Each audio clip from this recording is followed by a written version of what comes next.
आज मैं आपके साथ मार्क के सुसमाचार से साझा करना चाहता हूं। एक निरंतर अनुस्मारक जो देखा जाता है कि दो शब्दों विश्वास और अविश्वास से संबंधित है। पिछले हफ्ते हमने पश्चाताप के बारे में बात की थी।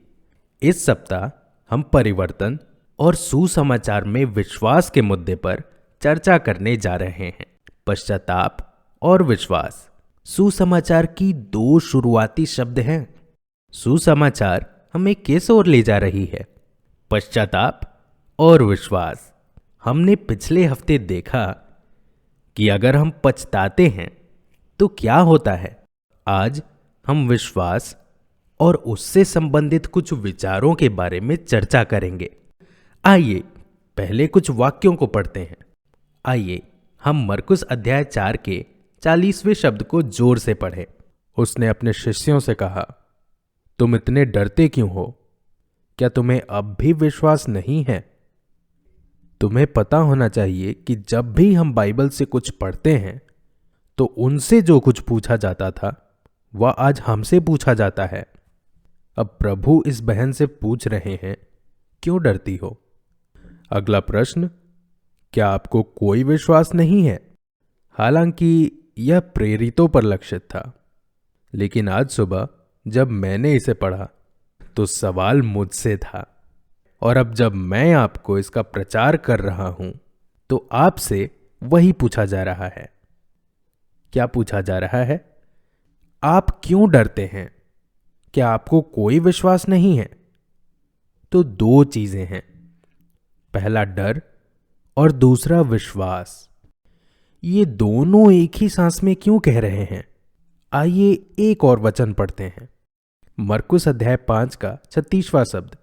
यह सुनकर यीशु ने उससे कहा, डरो मत, बस विश्वास करो। इन दो शब्दों को फिर से करीब आते हुए देखें। डरो मत, बस विश्वास करो। ये दोनों शब्द अक्सर एक दूसरे के करीब होते हैं। अब हम इन दो वाक्यों को देखते हैं। तुम क्यों डरते हो और क्या तुम्हें विश्वास नहीं है? उसने आराधनालय के अधिकारी से कहा, डरो मत, बस विश्वास करो। इसीलिए यीशु मसीह के सुसमाचार में विश्वास के विपरीत अविश्वास से अधिक भय है।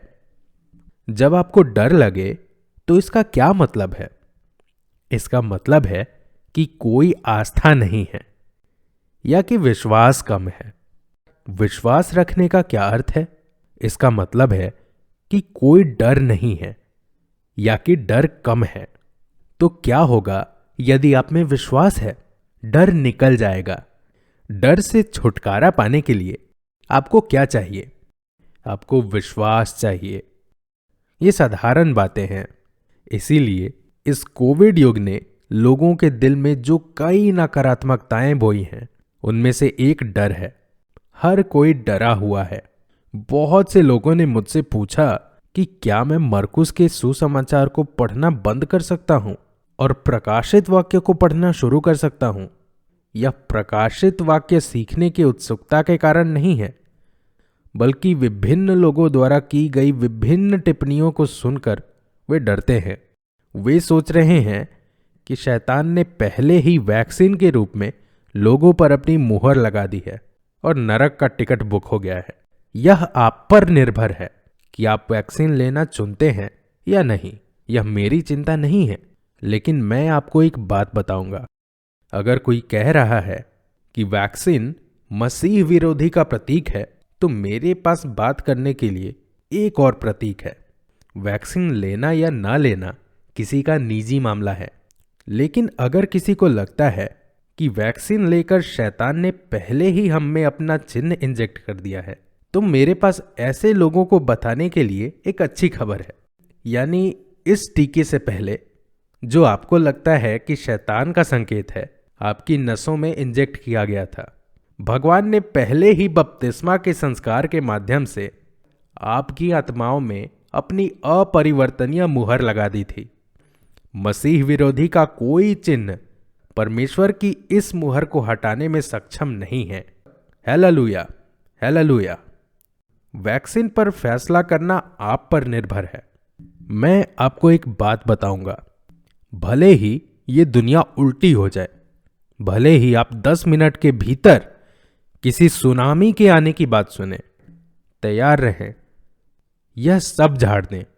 और यदि परमेश्वर हमें कल सवेरे उठने की कृपा न दें, प्रभु यीशु मसीह के नाम पर, पिता, पुत्र और पवित्र आत्मा के नाम पर एक बात सुनिश्चित कर लें कि बपतिस्मा लेने वाले व्यक्ति को छूने की शक्ति मसीह विरोधी के किसी भी आत्मा में नहीं है, और अपना जीवन धर्मी तरीके से जीते हैं, अपने पापों को स्वीकार करते हुए, पवित्र भोज प्राप्त करते हुए। और यही ईसाई धर्म का सुसमाचार सिखाता है। आध्यात्मिक क्षेत्र में भय भय और भय बड़े पैमाने पर बोया जा रहा है। कुछ लोग एक भूमिगत चर्च की योजना बना रहे हैं ताकि एक अंतिम घटना के मामले में पवित्र मास का संचालन करने में सक्षम हो, जिसके परिणाम स्वरूप पूरी दुनिया का विनाश हो। कहो हालेलुया, हालेलुया, ऊंचे स्वर में कहो। एक तरफ आध्यात्मिक भय और दूसरी तरफ कई अन्य भय, जैसे क्या? मरने का डर, बीमार होने का डर, व्यापार खोने का डर, अंधकारमय भविष्य का डर, जादू का डर, जादू टोना का डर, अंधविश्वास का डर और कुछ ऐसे ही डर। कहो हालेलुया, कहो हालेलुया। प्रभु पूछ रहे हैं, तुम्हें डर क्यों लगा? यह प्रश्न कहां रखा गया था? यदि आप मार्क, लूका और मत्ती के सुसमाचार को पढ़ते हैं तो वह घटना जो तूफान और लहरों के शांत होने के बाद होती है, वह है जहां आत्माओं की एक सेना के पास एक व्यक्ति को उसके दुख से बचाया जाता है, और जो सुसमाचार के लेखक उसे बिना लिखे ही व्यक्त करने का प्रयास कर रहे हैं, वह यह है कि जिसने लहरों और हवा को उभारा और इस भयावह स्थिति को बनाया ताकि पानी खतरनाक मात्रा में नाव पर जमा हो जाए, ताकि वह करीब हो डूबने के लिए, कोई और नहीं बल्कि शैतान था। सुसमाचार के लेखक कह रहे हैं कि यह शैतान था जिसने इसे बनाया था, और यह केवल एक दुष्ट आत्मा का कार्य नहीं था, बल्कि लीजियन नामक 6000 शक्तिशाली बल का था, जिसका उपयोग लगभग 5000 से 6000 पुरुषों को दर्शाने के लिए किया जाता है, सैन्य युद्ध के लिए समर्पित। यह किसी बुरी आत्मा का नाम नहीं है, तो उसका क्या मतलब है जब वह खुद को सेनापति के रूप में पहचानता है? इसका मतलब है कि वे कुल 6000 हैं। व्यक्ति में 6000 बुरी आत्माएं हैं। इसीलिए 6000 अजीब शैतानों ने एक संकट को उबारा, जिससे 12 प्रेरित भयभीत हो गए। प्रभु यीशु मसीह उनसे पूछ रहे हैं, तुम क्यों डरते हो? क्या तुम्हें विश्वास नहीं है? तुम क्यों डरते थे? क्या आपको विश्वास नहीं है? कहो हालेलुया, जोर से हालेलुया। तुम क्यों डरते थे? क्या आपको विश्वास नहीं है? तो भय के अस्तित्वहीन होने के लिए क्या बढ़ाना चाहिए? श्रद्धा। इसीलिए अब हम कुछ वचन पढ़ेंगे और भय हमारे हृदय से निकल जाना चाहिए। डर को दूर करने के लिए कुछ सच्चाइयों को हमारे दिल में बोना होगा, नहीं तो लोग हमें डराते रहेंगे। जहां प्रेम है वहां भय नहीं है। वही जॉन ने कहा है, डर से कुछ भी अच्छा नहीं होगा, लेकिन जीवन का विनाश होगा। डर से कोई अच्छा नहीं निकलेगा। साहस, आध्यात्मिक साहस, यह किसका उपहार है? यह पवित्र आत्मा का उपहार है। आध्यात्मिक दृढ़ता। आइए हम भजन संहिता 3 वाक्य 4, 5 और 6 पढ़ें। जोर से पढ़ें। मैं प्रभु को चिल्लाया और उसने मुझे अपने पवित्र पहाड़ी से उत्तर दिया। मैं लेट कर सो गया, फिर जाग उठा, क्योंकि यहोवा ने मुझे संभाला है। 6 मैं उन 1000 लोगों से न डरूंगा जिन्होंने चारों ओर से मुझ पर चढ़ाई की है। डर को दूर करने और विश्वास बढ़ाने के लिए भगवान के एक बच्चे को अपने दिल में पहली बात दर्ज करनी चाहिए कि पद से यह महसूस करना है, मैं यहोवा के हाथ में हूं और यहोवा मुझे संभालता है। आप में से कितने लोग अपने मन पर हाथ रखकर यह घोषणा कर सकते हैं कि मैं यहोवा के हाथ में हूं, प्रभु मुझ में है। जो मुझ में है वह उससे बड़ा है जो संसार में है। प्रभु मुझ में है, यह प्रभु की आत्मा है जो मेरे भीतर मुहरबंद है, यह दिखाने के लिए कि मैं उसका हूं। हालेलुया कहो। वचन 5 और 6 को फिर से जोर से पढ़ो। मैं लेट कर सो गया, मैं फिर उठा, क्योंकि यहोवा ने मुझे संभाला। मैं उन 1000 लोगों से न डरूंगा जिन्होंने चारों ओर से मुझ पर चढ़ाई की है। भजन संहिता 3, 4, 5, 6 फिर से पढ़ें। मैं ऊंचे शब्द से यहोवा को पुकारता हूं और वह अपने पवित्र पर्वत से मुझे उत्तर देते हैं।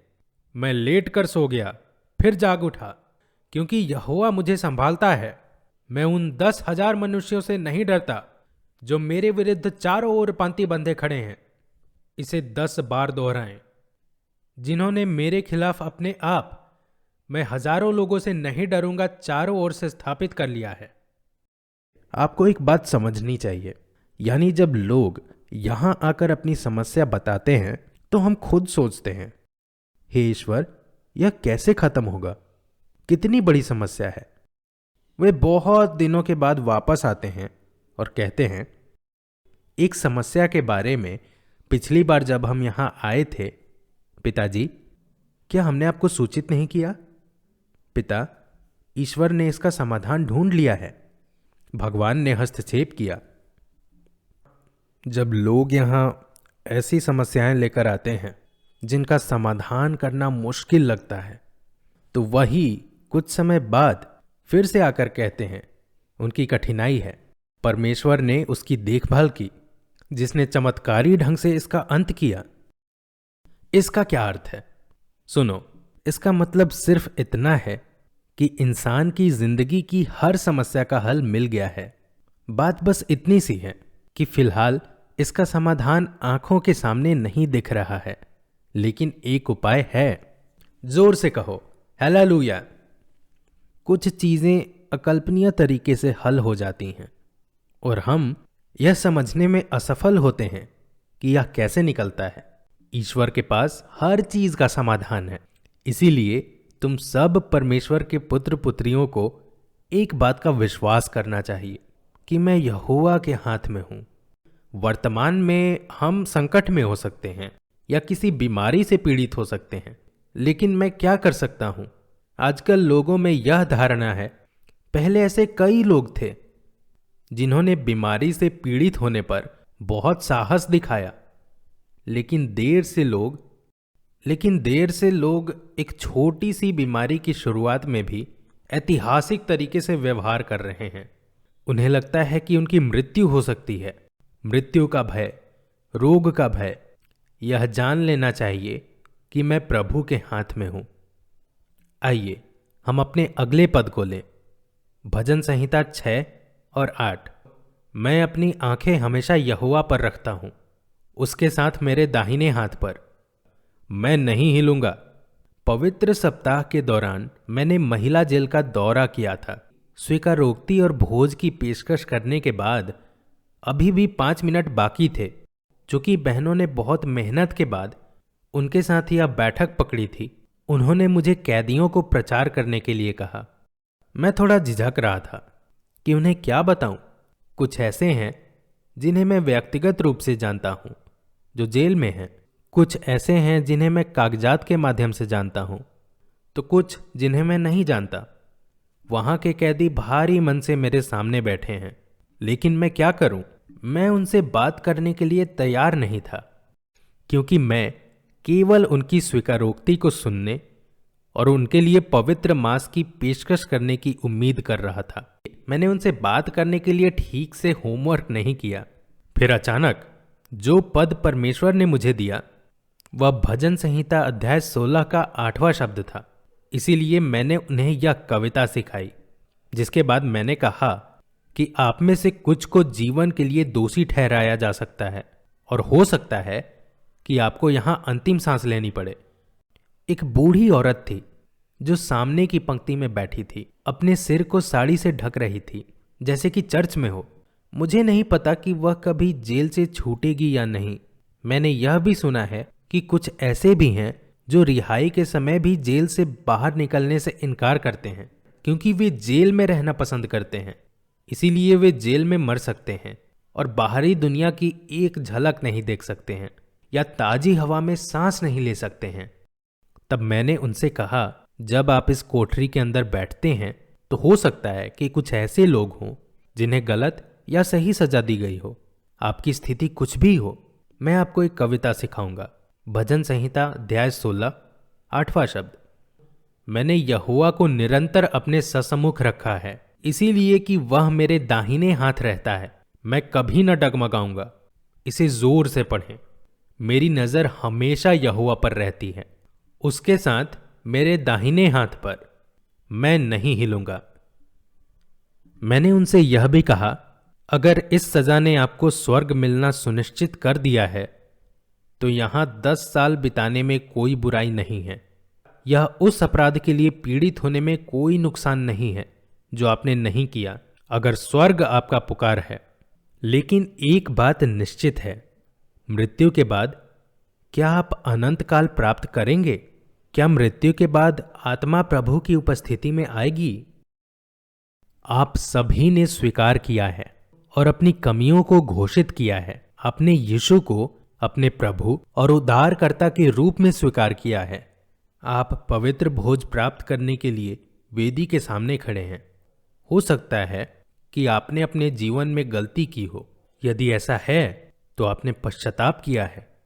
ऐसा इसलिए है क्योंकि आपने पश्चाताप किया है कि आप स्वीकारोक्ति में आए और पवित्र भोज के माध्यम से प्रभु को प्राप्त किया। इस बात का निश्चय करो, अपनी बंदी गृह में रहते हुए तुम्हें यह विश्वास करना चाहिए, मैं अपनी दृष्टि सदा यहोवा पर रखता हूं, उसके साथ मेरे दाहिने हाथ पर। मैं नहीं हिलूंगा। रोमियो अध्याय 8, 35वें शब्द में इस पद ने पौलुस को यीशु के प्रति उसके प्रेम के बारे में अपना वक्तव्य देने के लिए प्रेरित किया था। हमें मसीह के प्रेम में कौन अलग करेगा? क्या परेशानी या कठिनाई या उत्पीड़न या अकाल या नग्नता या खतरा या तलवार? यह है इसके पीछे का प्रसंग। मेरी नजर हमेशा यहोवा पर रहती है। कहो हालेलुया, हालेलुया, हालेलुया, हालेलुया। आइए हम भजन संहिता अध्याय 18 के 28वें और 29वें शब्द से एक और पद पढ़ें। हे प्रभु, तू मेरा दीपक जलाता रहे, मेरे अंधेरे को प्रकाश में बदल देता है। मैं तेरी सहायता से एक दल पर चढ़ाई कर सकता हूं। अपने परमेश्वर के द्वारा मैं एक दीवार तराश सकता हूं। अब अंधेरा है। क्या अंधेरे के अस्तित्व को नकारने का कोई फायदा है जब एक जगह पर जो अंधेरा है यह कहकर कि अंधेरा बिल्कुल नहीं है? नहीं, अब आप पर संकट है।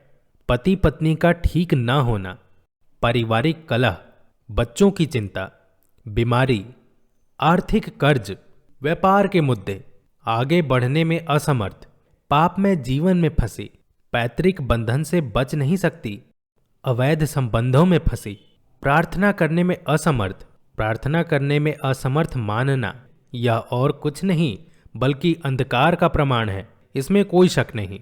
अंधेरे में फंसने पर उसे नकारने का कोई मतलब नहीं है। उदासी से पीड़ित व्यक्ति को यह कहने का कोई फायदा नहीं है कि वह ठीक है और उसे कोई समस्या नहीं है।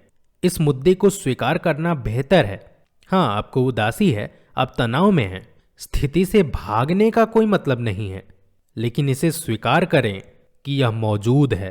अंधेरा है, लेकिन परमेश्वर का वचन क्या कहता है? भजन संहिता अध्याय 18, 28वां शब्द। हे प्रभु, मेरा दीपक जलते रहो, मेरा परमेश्वर मेरे अंधकार को प्रकाश में बदल देता है। क्या आप जानते हैं कि क्या कहना है? यहोवा मेरे अंधकार को दूर करेगा। इस दुनिया में कुछ भी अंतिम नहीं है। किसी भी चीज ने जीवन को पूर्ण विराम नहीं दिया है। यदि कोई ऐसी स्थिति उत्पन्न हो जाए जो आपको यह सोचने पर मजबूर कर दे कि आज मेरा सूरज डूब गया है, आज मेरी दुनिया उजड़ गई है, एक आस्तिक को अपने भीतर दर्ज करना चाहिए कि किसी भी चीज का अंत नहीं हुआ है। भगवान मेरे अंधेरे को दूर कर देंगे। अगला पद पढ़ें। भजन संहिता अध्याय 18 29वां शब्द। आपकी सहायता में मैं एक सेना के विरुद्ध आगे बढ़ सकता हूँ। अपने परमेश्वर के साथ मैं एक दीवार को तराश सकता हूँ। कल्पना कीजिए कि आप एक दीवार के सामने खड़े हैं। कल्पना कीजिए कि मेरे सामने इतनी ऊंचाई की दीवार है।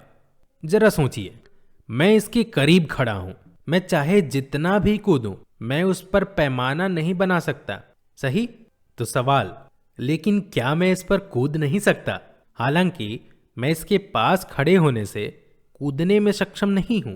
क्या इसका मतलब यह है कि मैं इसे कभी नहीं मापूंगा? यह है, क्या मैं इसे स्केल कर पाऊंगा?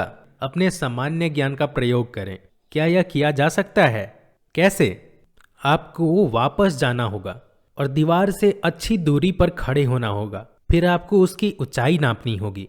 आवश्यक गति प्राप्त करने के लिए दौड़ना होगा और कूदना होगा। कुछ ऐसा जो एक स्थिति में प्रयास करने पर मापनीय नहीं है तब तक रहेगा जब तक वह उस स्थिति में रहता है, लेकिन जैसे ही कोई गति प्राप्त करने के लिए पीछे हटता है, स्केलेबल हो जाएगा। इस अंतर्दृष्टि को विश्वास कहा जाता है और इस अंतर्दृष्टि के साथ मुझे एहसास हुआ कि मैं इस दीवार को तराशूंगा। कहो हालेलुया। वचन 29 फिर से पढ़ें। तेरी सहायता से मैं एक दल के विरुद्ध आगे बढ़ सकता हूं। अपने परमेश्वर के साथ मैं एक दीवार को तराश सकता हूं। 27 से आगे जोर से पढ़ें।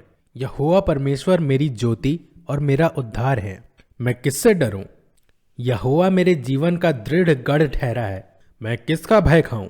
जब कुकर्मियों ने, जो मुझे सताते और मुझी से बैर रखते थे, मुझे खा डालने के लिए मुझ पर चढ़ाई की, तब वे ही ठोकर खाकर गिर पड़े।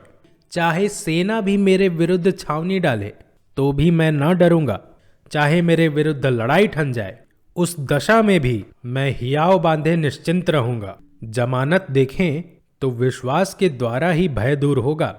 सकारात्मक सोच की शक्ति के बारे में किताबें पढ़ने से डर नहीं जाएगा। समझे? आप मुझे हरा सकते हैं, लेकिन आप मुझे नष्ट नहीं कर सकते। The old man and the sea नामक एक लोकप्रिय पुस्तक का एक उदाहरण, जिसके लेखक हेमिंग्वे ने पराजित दिमागों को ताकत दी। वह भी कोई था जिसने खुद को गोली मारकर आत्महत्या कर ली थी। रिक्त बिंदु।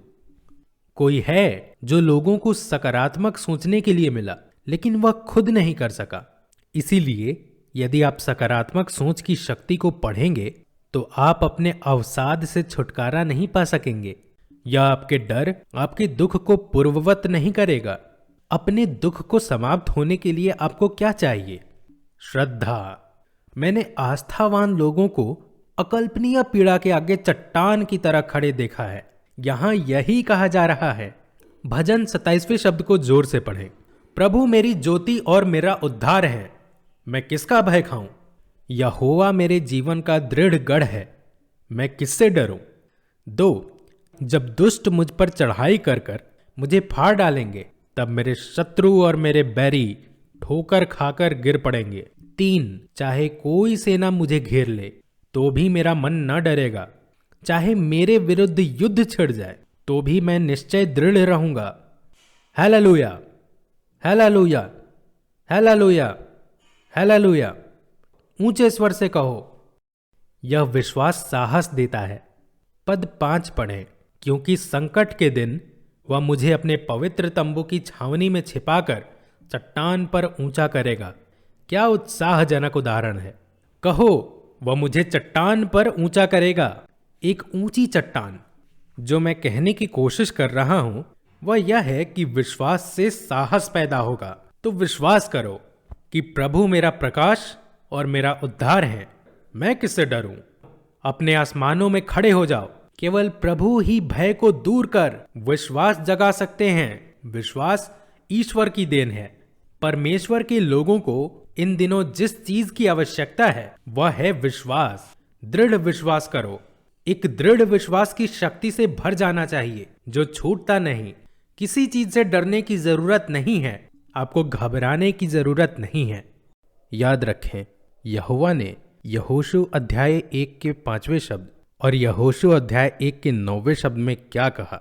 यहोशू अध्याय 1 का 5वां शब्द कहता है, कोई भी व्यक्ति जीवन भर तुम्हारे विरुद्ध खड़ा नहीं हो सकेगा। इसका मतलब है कि कोई भी शैतान आपको हरा नहीं सकता। इसे विश्वास में लें, तेरे जीवन भर कोई तेरे सामने खड़ा न रह सकेगा। जैसा मैं मूसा के साथ था वैसा ही तुम्हारे साथ भी रहूंगा। मैं तुझे न कभी छोड़ूंगा और न कभी त्यागूंगा। और यहोशू का 9वां शब्द कहता है, क्या मैंने तुझे आज्ञा नहीं दी? मजबूत और साहसी बनो, डरो नहीं, निराश मत हो। वहां तुम्हारा परमेश्वर यहोवा तुम्हारे साथ रहेगा। जब आप त्रिवेंद्रम आएंगे तो ईश्वर होंगे, जब एर्नाकुलम में ईश्वर होंगे, अगर आप अफ्रीका जाएंगे तो ईश्वर होंगे। आप जहां भी जाते हैं आपके साथ कौन है? ईश्वर आपके साथ है। प्रिय भाइयों, जब भी आर्थिक तंगी या कर्ज के बोझ का सामना करना पड़ता है तो हम सोचते हैं पृथ्वी पर हम इससे कैसे बाहर निकल रहे हैं, हमें कौन बचाएगा? एक बात का निश्चय करो, यदि परमेश्वर हमारा पिता है, यदि परमेश्वर हमारा रचयिता है, यदि परमेश्वर हमारा रखवाला है, तो वह परमेश्वर मेरी सहायता करेगा। अपने स्वयं के इरादों को पूरा करने की इच्छा के अलावा यहां एक बात हमें महसूस करने की जरूरत है, वह है ईश्वर पर भरोसा करना, इस ईश्वर में अपनी आशा रखना। क्या आपने भगवान को गंभीरता से लिया है? मुझे बताओ, लिया है? अगर आपने ईश्वर को गंभीरता से लिया है तो मैं आपसे यह पूछता हूं, क्या आपने अपने भगवान के साथ अकेले रहने के लिए समय निकाला है, जबकि पूरे दिन में आपको परेशान करने वाला कोई नहीं है? अगर हां, तो आपने ईश्वर को गंभीरता से लिया है। यदि आपने अपने फोन पर संदेश की रुकावटों को ध्यान में रखे बिना अपने समय का एक हिस्सा अपने ईश्वर के साथ गंभीर व्यवसाय में समर्पित किया है, तो आपने ईश्वर को गंभीरता से लिया है। अब्राहम लिंकन को एक बार दूसरे देश के राष्ट्रपति ने बुलाया था। इस पर उस व्यक्ति को सूचित किया गया कि लिंकन एक जरूरी बैठक में थे और जैसे ही यह खत्म हो जाएगा वह बाद में वापस बुलाएंगे। तब उस व्यक्ति ने मन ही मन सोचा कि उसके आगे प्राथमिकता कैसे दी जा सकती है, जो अपने देश का सबसे महत्वपूर्ण व्यक्ति था। तो अब्राहम लिंकन ने आधे घंटे बाद उस व्यक्ति को वापस बुलाया और उनसे पूछा गया कि वह कौन था जिसके साथ वह बैठक कर रहे थे। अब्राहम लिंकन ने तब उसे उत्तर दिया कि वह परम प्रधान परमेश्वर से प्रार्थना कर रहे थे। मेरे पास एक बहुत ही महत्वपूर्ण व्यक्ति के साथ एक नियुक्ति है। जोर से कहो, हालेलुया, हालेलुया, जोर से, हालेलुया। इसीलिए भगवान को गंभीरता से लें। 40 या 30 मिनट के लिए प्रभु के पास बैठें और गंभीरता से देखें कि उन्हें आपसे क्या कहना है। ईश्वर को गंभीरता से लें। और मैं आपसे कह रहा हूं कि मेरे अपने अनुभव के प्रकाश से आपको भौतिक चीजों के बारे में चिंतित होने की आवश्यकता नहीं है। भगवान को गंभीरता से लें। गलत और गैर कानूनी काम करने के लिए प्रेरित ना हो। ईश्वर को गंभीरता से लें। ईश्वर को समय दो। जोर से कहो, हालेलुया, हालेलुया। प्रार्थना करो कि यहोवा तुम्हारा भय और अंधकार दूर करें। अपनी आंखें बंद करो और भय को दूर करने और विश्वास पैदा करने की इच्छा करो। ईश्वर विश्वास के माध्यम से राज्यों और राष्ट्रों को जीतने के लिए, सीमाओं को पाने के लिए, राष्ट्रों के अधीन करने के लिए, प्रभु आपकी सर्वोच्चता के लिए, राष्ट्रों और अधिकारियों पर शासन करने के लिए, विश्वास में देखने के लिए, विश्वास में उन चीजों को देखने के लिए जो आज असंभव प्रतीत होती हैं, विश्वास में आध्यात्मिक विकास देखने के लिए, ईश्वर के विश्वास में हमारे द्वारा महान चमत्कार देखने के लिए। ईश्वर सब कुछ करेंगे। भगवान की ताकत कमजोर नहीं हुई है। आइए हम भजन संहिता अध्याय 34 पद 4, 5 और 6 पढ़ें। मैंने यहोवा को ढूंढा और उसने मेरी सुन ली। उसने मुझे मेरे सब भय से छुड़ाया। 5वां शब्द, जो उसकी ओर दृष्टि करते हैं वे तेजस्वी हैं। 6, इस कंगाल ने पुकारा और यहोवा ने उसकी सुन ली। उसने उसको उसके सब संकट से छुड़ाया। तो ईश्वर भय को दूर करेंगे। हम इसे बाइबल के एक अन्य पद में देखेंगे कि ईश्वर वह है जो भय को दूर करता है और विश्वास को रोकता है। जब हम इस सत्र में भाग लेते हैं तो आप चाहते हैं कि ईश्वर आपका डर दूर कर दें और आपको विश्वास दें, ताकि ईश्वर की कृपा आप पर बरस सके। हे प्रभु, अपनी उपस्थिति मुझ में भर दें और मेरा भय दूर करते हुए मुझे विश्वास दें। यह आपको यहां बैठे हुए ईमानदारी से इच्छा करनी चाहिए। पद 4 फिर से पढ़ें।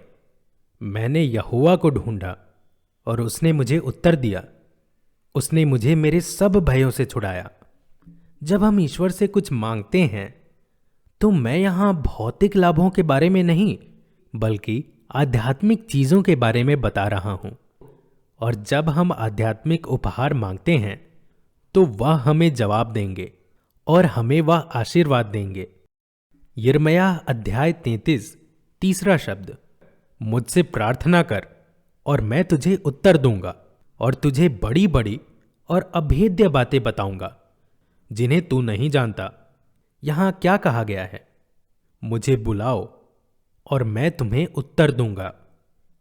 यदि आप आध्यात्मिक चीजों की इच्छा रखते हैं और ईश्वर से उनके लिए मांगते हैं तो ईश्वर आपको देंगे। मुझे एक शिक्षक याद है जो यहां आई करती थी।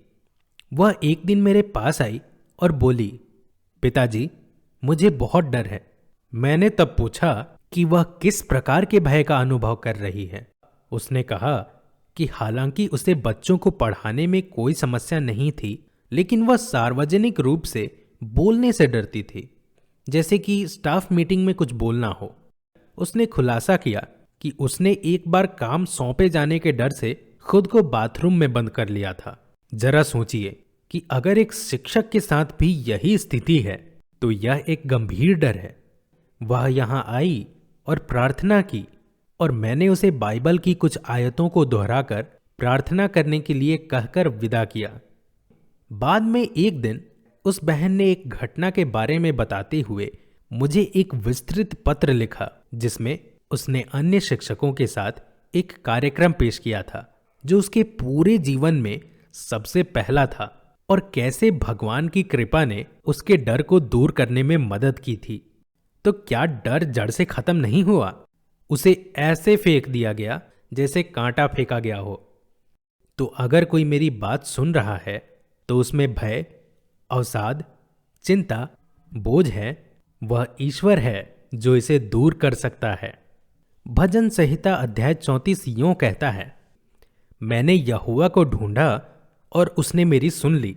उसने मुझे मेरे सब भयों से छुड़ाया। 5, जो उसकी ओर दृष्टि करते हैं वे तेजस्वी हैं। 6, इस कंगाल ने पुकारा और यहोवा ने उसकी सुन ली। उसने उसको उसके सब संकटों से छुड़ाया। क्या आप जानते हैं कि हमें क्या करना है? आज कई लोगों के साथ समस्या यह है कि वे हमेशा तनाव में रहते हैं, परंतु पतरस अध्याय 5 के 6 शब्द में परमेश्वर के वचन में एक समाधान है।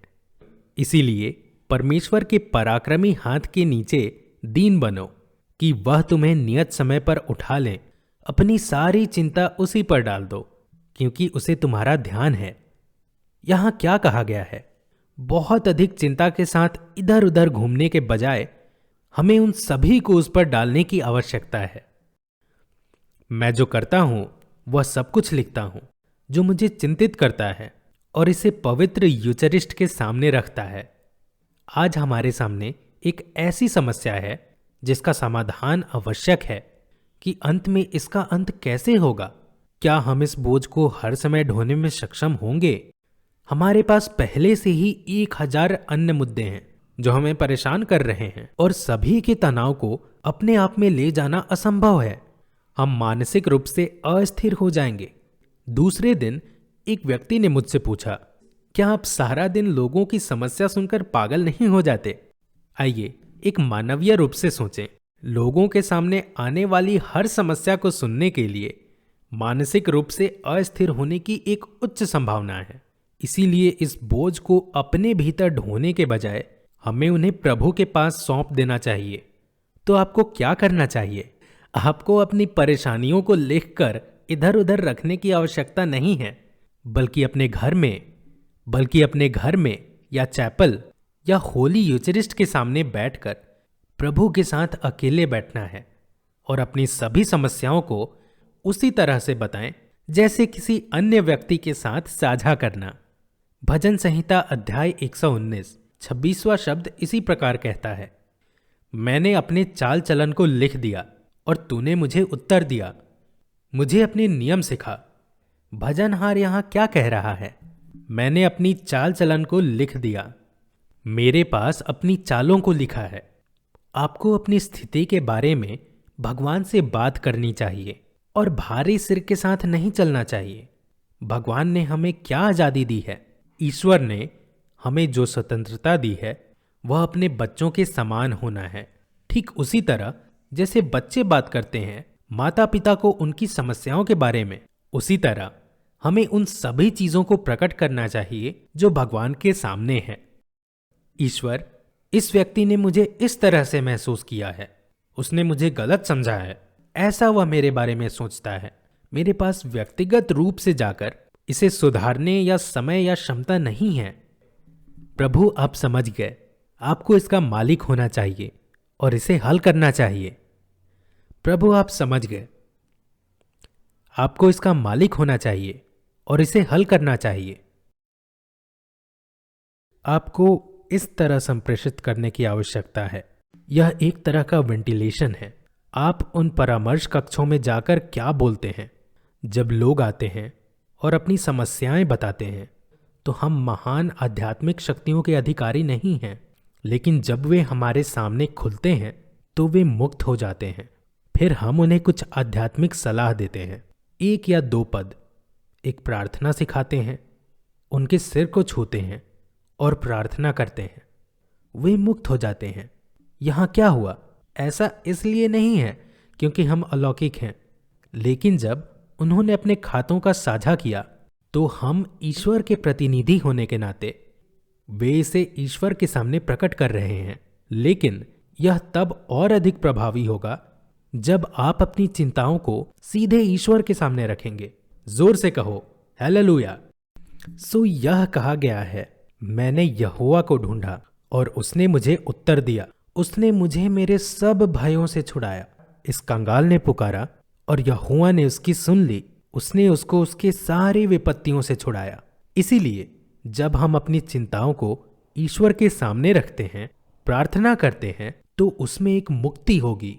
एक और पद, भजन संहिता अध्याय 56 3रा शब्द आगे ले लो। जब मैं डरता हूं तो मैं तुम पर भरोसा करता हूं।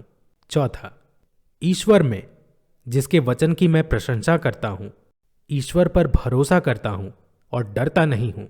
केवल नश्वर मेरा क्या कर सकते हैं? देखें कि यह कितना मजबूत वाक्य है। अगला वाक्य पढ़िए, मेरे दुख को रिकॉर्ड करें, मेरे आंसुओं को अपनी पुस्तक में लिखो। क्या वे तुम्हारे अभिलेख में नहीं हैं? 9वां शब्द, जब मैं सहायता के लिए पुकारूंगा तब मेरे शत्रु पीछे हट जाएंगे। इससे मैं जान लूंगा कि परमेश्वर मेरी ओर हैं। 10वां, परमेश्वर में जिसके वचन की मैं स्तुति करता हूं, यहोवा में जिसके वचन की मैं स्तुति करता हूं, मैं परमेश्वर पर भरोसा रखता हूं और मैं उससे नहीं डरता। आदमी मेरे साथ क्या कर सकता है? Hallelujah, hallelujah, hallelujah.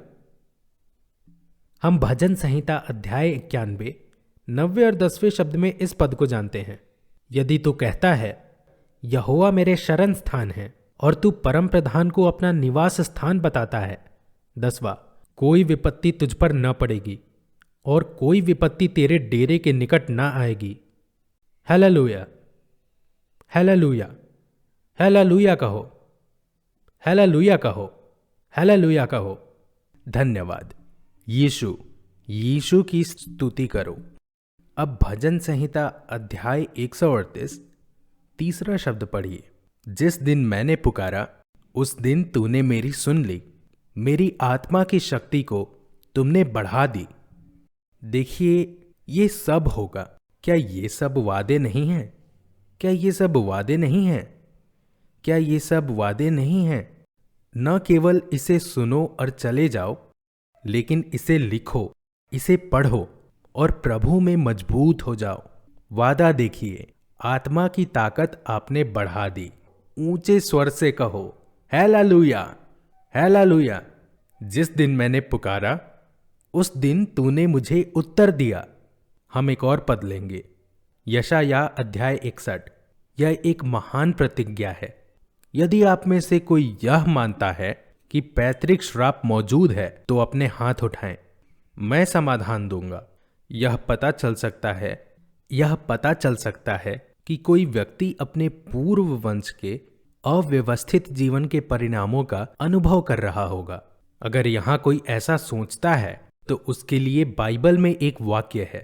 यदि आप में से कोई बाइबल की आयतों को कंठस्थ करना चाहता है तो उन्हें इस भाग को सीखने का प्रयास करना चाहिए, जो कि यशायाह अध्याय 61 पहले से चौथे शब्द तक है। इन श्लोकों को याद करें। ईश्वर ने इन छंदों का उपयोग मानसिक परेशानी, अवसाद और चिंता की बीमारियों से पीड़ित लोगों को छुटकारा दिलाने के लिए किया है। यह एक शक्तिशाली वाक्य है और अगर इसे दिल से सीखा जाए तो यह फायदेमंद होगा। आइए हम इसे ऊंचे स्वर में पढ़ें, इस तथ्य के प्रति सचेत रहते हुए कि ये छंद ईश्वर की सांसों के निशान हैं। यीशु ने इस पद को मैथ्यू और ल्यूक के सुसमाचार में उद्धृत किया है। यशायाह अध्याय 61 पहले से चौथे शब्द, प्रभु यहोवा का आत्मा मुझ पर है, क्योंकि यहोवा ने कंगालों को सुसमाचार सुनाने के लिए मेरा अभिषेक किया है। उसने मुझे टूटे मन वालों को बांधने के लिए भेजा है, बंधुओं के लिए स्वतंत्रता का प्रचार करना और बंदियों के लिए अंधकार से छुटकारा।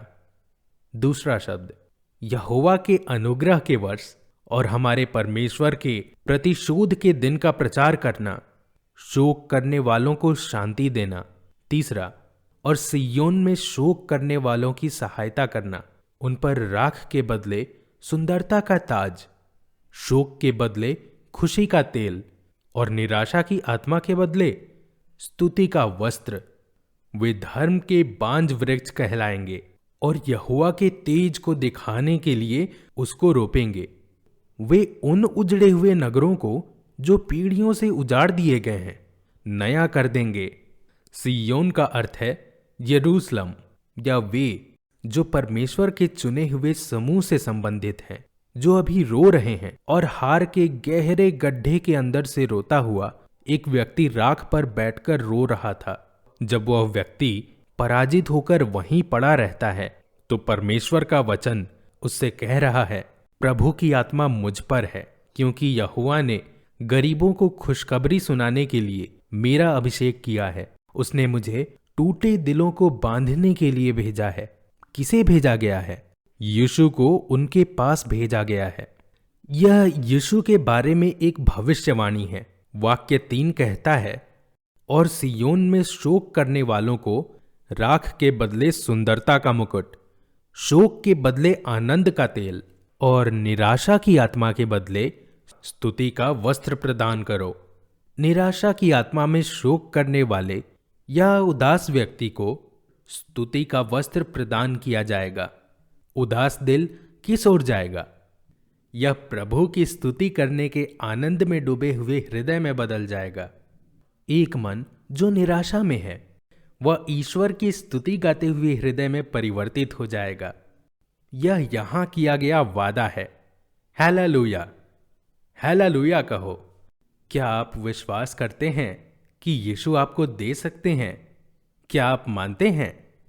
हाँ, यीशु आपको दे सकते हैं, क्योंकि उनके पास एक टूटी हुई आत्मा के बजाय आपको स्तुति का वस्त्र देने की शक्ति है।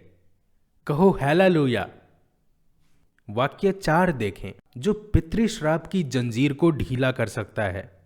वे प्राचीन खंडहरों का पुनर्निर्माण करेंगे और लंबे समय से तबाह हुए स्थानों को पुनर्स्थापित करेंगे। वे उन बर्बाद शहरों को नवीनीकृत करेंगे जो पीढ़ियों से तबाह हो गए हैं। हालेलुया कहो। पितृदोष समाप्त होगा। यह कहां समाप्त होगा? यीशु में। यह आप सभी को पता होना चाहिए जो परमेश्वर के वचन का अध्ययन करने आए हैं। आपको क्या पता होना चाहिए? क्या पीढ़िगत अभिशाप मौजूद है? हाँ, ऐसा होता है। यदि आप बाइबल को सच्चाई से पढ़ते हैं तो इसे नकारना संभव नहीं होगा। तो इसके प्रत्युत्तर में कौन सा वाक्य उद्धृत किया गया है? जॉन चैप्टर 9 के गॉस्पेल में। इसे मत पढ़ो। नमस्कार, अब मेरी बात सुनो। यह जॉन चैप्टर 9 में है। आपको अभी इसका निरीक्षण करने की आवश्यकता नहीं है, बस मुझे देखें। जॉन अध्याय 9 में एक अंधे आदमी को यीशु के पास लाया गया। तब चेले यीशु से पूछते हैं, क्या यह उसके अपने पापों के परिणाम के कारण है या अपने पिता और माता के पापों के कारण कि वह पैतृक शाप पर जिक्र करते हुए अंधा पैदा हुआ था? तब यहोवा उनको उत्तर देते हैं कि यह उसके अपने पाप के कारण नहीं या उसके पुरखों के पापों का कारण नहीं है, परंतु परमेश्वर का सामर्थ उसमें प्रकट होने के कारण है। लोग पैतृक श्राप की धारणा को नकारने के लिए इस मार्ग का उपयोग करते हैं। मेरी बात सुनो, क्या ऐसा अभिशाप मौजूद है? हाँ, लेकिन फिर यहोवा ने जो कहा उसका क्या? यह उसके अपने पापों या उसके पूर्वजों के पापों के कारण नहीं है, बल्कि परमेश्वर की शक्ति के प्रकट होने के लिए है। लेकिन ये दोनों कथन मेल नहीं खाते। मैं आपको बताऊंगा कि यह कैसे मेल खाता है। यानी हर विनाश, हर उथल पुथल जो हम लोगों के जीवन में या दुनिया में देखते हैं, वह पाप या अभिशाप का परिणाम है, हमारे अपने पाप का परिणाम नहीं होना चाहिए। अगर आज मेरा बच्चा बीमार हो गया है तो यह मेरे अपने कर्मों के कारण नहीं है, बल्कि यह कहीं और किसी और के पाप का परिणाम है। मैं आपको एक उदाहरण देता हूं। जब आप क्षेत्रीय कैंसर केंद्र का दौरा करेंगे तो आप बच्चों को कैंसर से पीड़ित देख पाएंगे। उनके माता पिता भले लोग हो सकते हैं और हो सकता है कि उनके पापों का परिणाम ना हो। यह बीमारी जो बच्चे ने अनुबंधित की है वह सामाजिक पाप के कारण उत्पन्न हुई है। उदाहरण के लिए मिलावटी भोजन, दूषित हवा, कारखानों और खराब वाहनों से निकलने वाली जहरीली गैसें, अधिक लाभ के लिए दवा को भोजन में इंजेक्ट करना, और फिर दवाओं में ऐसे पदार्थ हैं जो इलाज के बजाय उन्हें लेने वालों के लिए हानिकारक हैं। ऐसे दवा निर्माताओं का लालच है, पाप नहीं है। तो एक व्यक्ति बीमार हो सकता है, अपने स्वयं के पाप के कारण नहीं हो सकता है, लेकिन यह किसी और के द्वारा किए गए पाप का परिणाम है। अभिशाप भी मौजूद है, अभिशाप भी मौजूद है। प्रभु इनकार नहीं कर रहे हैं, लेकिन दूसरे भाग को दिखा रहे हैं। यह क्या है? प्रभु कह रहे हैं कि शोक करने के स्थान पर पाप या श्राप का परिणाम समझकर यदि आप यीशु को गंभीरता से लेते हैं तो यह श्राप आपके भीतर परमेश्वर की शक्ति को प्रकट करेगा। यही प्रभु कह रहे हैं। प्रभु इस श्राप से इनकार नहीं कर रहे हैं, बल्कि इस कठिनाई को जिसमें आप स्वयं को पाते हैं, यदि आप यीशु में विश्वास करते हुए इस समस्या को स्वीकार करते हैं तो प्रभु यीशु मसीह में आपकी महिमा के लिए इसे बदलने की शक्ति है। और इस अंधे को उस महिमा के प्रकट होने के लिए यीशु के पास लाया गया है। हालेलुया कहो। इसीलिए पुश्तैनी श्रापों को ढीला करने के लिए यीशु मसीह में आपका विश्वास, जिसमें प्रभु की आत्मा मौजूद है, को और गहरा करने की आवश्यकता है। मेरे ईश्वर इसे अच्छे में बदल देंगे। यह वही है जो रोमियो अध्याय 8 28वें शब्द में कहा गया है। और हम जानते हैं कि परमेश्वर उन लोगों के भले के लिए काम करता है जो उसे प्यार करते हैं, जो अपने उद्देश्य के अनुसार बुलाए गए हैं। उत्पत्ति अध्याय 50 20वां शब्द। दिन आपने मुझे नुकसान पहुंचाने का इरादा किया, लेकिन भगवान का इरादा यह अच्छे के लिए था जो अब किया जा रहा है, कई लोगों की जान बचाने के लिए। देखिए, आपने मुझे नुकसान पहुंचाने का इरादा किया है। यह पाप है जो इस परिवार की विकट स्थिति के लिए जिम्मेदार है।